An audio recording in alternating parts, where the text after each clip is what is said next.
আসুন স্বপ্ন দেখি, স্বপ্ন দেখাই, স্বপ্নকে ছড়িয়ে দেই। এই স্লোগানে ফুলের হাসি ফাউন্ডেশনের মুলাদি উপজেলা কার্যকরী কমিটির অভিষেক উপলক্ষে বুধবার পূর্ব হোসনাবাদ ডিগ্রি কলেজের হলরুমে অনুষ্ঠিত হয়। অনুষ্ঠানের শুরুতেই পবিত্র কোরআন তেলাওয়াত, জাতীয় সঙ্গীত শেষে মহান ভাষা শহীদ 1971-এর স্বাধীনতা ও 24 গণ অভ্যুত্থানের শহীদদের আত্মার মাগফিরাত কামনা করে 1 মিনিট নীরবতা পালন করার মধ্য দিয়ে অনুষ্ঠান শুরু হয়। ফুলের হাসি ফাউন্ডেশনের সভাপতি মোস্তফা কামাল শিকদারের সভাপতিত্বে ও ফুলের হাসি ফাউন্ডেশনের প্রতিষ্ঠাতা সংগঠক তসলিম হাসান হৃদয়ের সঞ্চালনায় অনুষ্ঠানে প্রধান অতিথি ছিলেন মুলাদি উপজেলা নির্বাহী অফিসার নিজামুদ্দিন মহোদয়। এতে উদ্বোধক হিসেবে উপস্থিত ছিলেন মালয়েশিয়া প্রবাসী ফুলের হাসি ফাউন্ডেশনের উপদেষ্টা মারুফ শিকদার।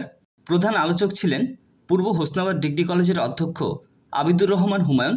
এছাড়াও বিশেষ অতিথি ছিলেন ফুলের হাসি ফাউন্ডেশনের উপদেষ্টা মাওলানা নেসার উদ্দিন শিকদার, সহসভাপতি ডাক্তার রাকিবুল ইসলাম খান, মোহাম্মদ খালেদ হোসেন হাওলাদার, সাধারণ সম্পাদক আব্দুস সামাদ লালন শিকদার সহ এলাকার গণ্যমান্য ব্যক্তিবর্গ উপস্থিত ছিলেন।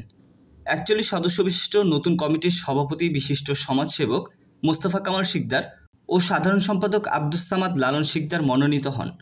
অনুষ্ঠানের প্রধান অতিথি মুলাদি উপজেলা নির্বাহী অফিসার নিজামুদ্দিন মহোদয় বলেন, সুবিধাবঞ্চিত মানুষের জন্য মানবিক কার্যক্রমের সাথে তিনি নিজেও জড়িত। সেই সাথে ফুলের হাসি ফাউন্ডেশনের প্রতি শুভকামনা ও নতুন কমিটিকে শুভেচ্ছা জানিয়ে তিনি বলেন, ভালো সামাজিক ও মানবিক কাজে আমাকে সবসময় পাশে পাবে ফুলের হাসি কমিটি। উপদেষ্টা মারুফ শিকদার বলেন, সুবিধাবঞ্চিত শিশুদের নিয়ে এই উদ্যোগ অসাধারণ। আশা করি ফুলের হাসি ফাউন্ডেশন সবসময় মানবিক কার্যক্রম এভাবেই চালিয়ে যাবেন।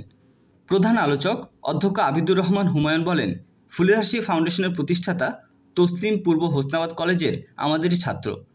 তার এই সংগঠনের সফলতা কামনা ও নতুন কমিটির জন্য শুভকামনা জানাই।